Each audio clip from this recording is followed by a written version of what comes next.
go.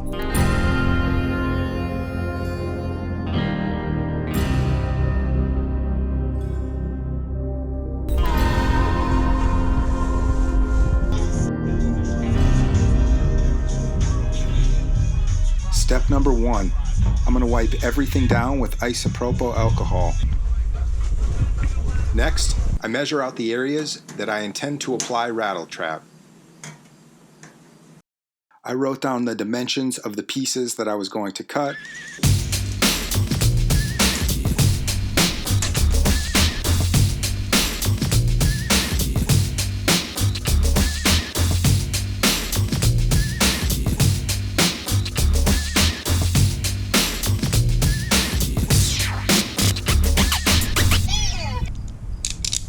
Then, like a depressed teenager, I started cutting.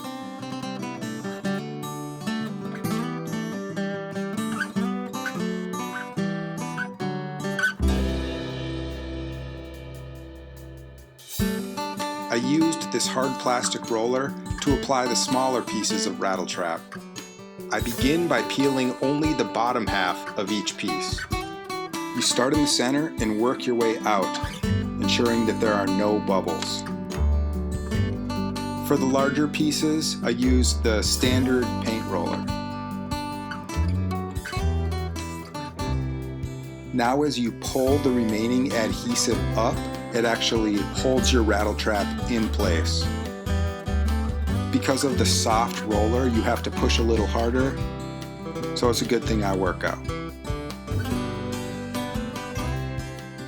Boom. Time travel 3 days later. And this is what 75 yards of Rattletrap will get you.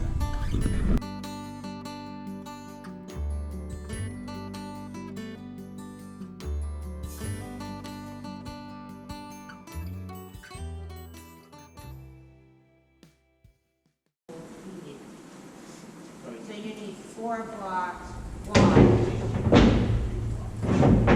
With the sound deadening complete, I begin building the floor. The ProMaster does not provide a level surface area to work from. Instead, the floor presents a series of channels created by long oval shapes that protrude about 1/4 inch and run the length of the van. I plan to build a frame using pieces of 1-inch poplar and then place 1/2 inch high-density insulation over the channels to, hopefully, create a flat surface. I cut all of the pieces, lay them in place to ensure that everything is correct, and then take everything back out and assemble outside of the van.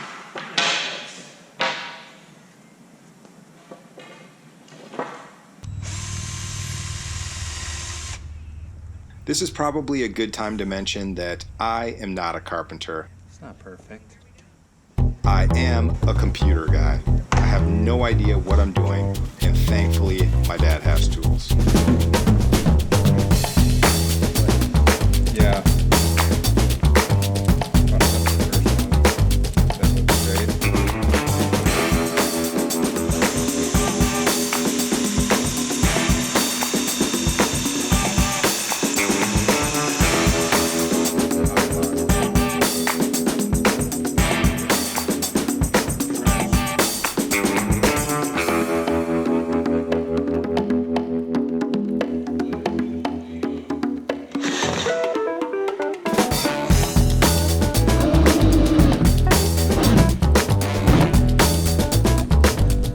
Once built, I will set the floor down in one piece.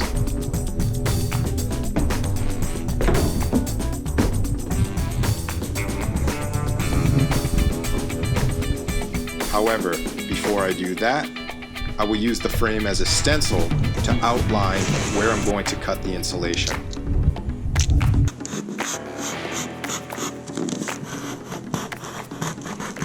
I used liquid nails to secure the floor frame to the floor of the van because I did not want to drill holes through the bottom of the van.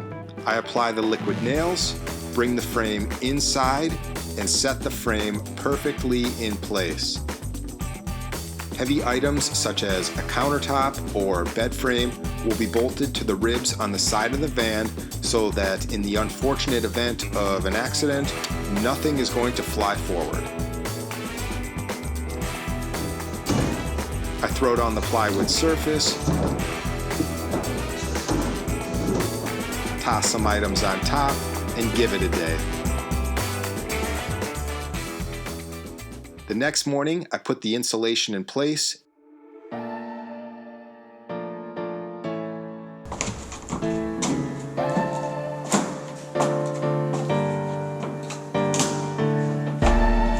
And the results are stellar. Slap some Reflectix tape on the seams and boom, lovely.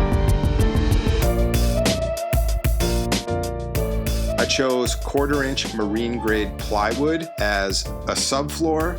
Before I actually screwed the floor down, I pieced it together out here and created a template so that when my sheet vinyl comes, you know, I can just trace it and I don't have to remeasure and screw around with anything. Cat wants to talk.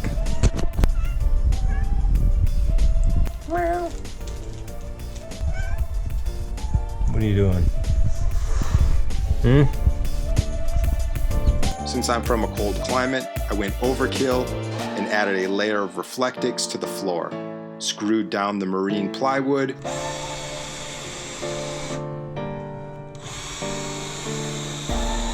Used wood putty on the seams and over the screws.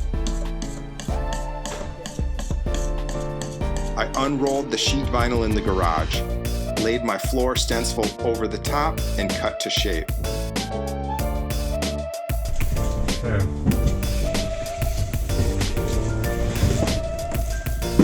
It's literally all I need. Subfloor all-weather PL 400. PL 400. Subfloor 18 Fahrenheit to 120. Whatever, good enough.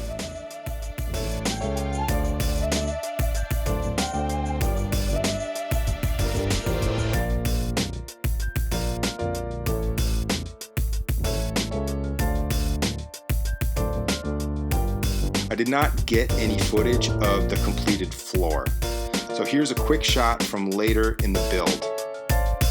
A little gold trim on the edges for that gangsta touch, and that's all she wrote.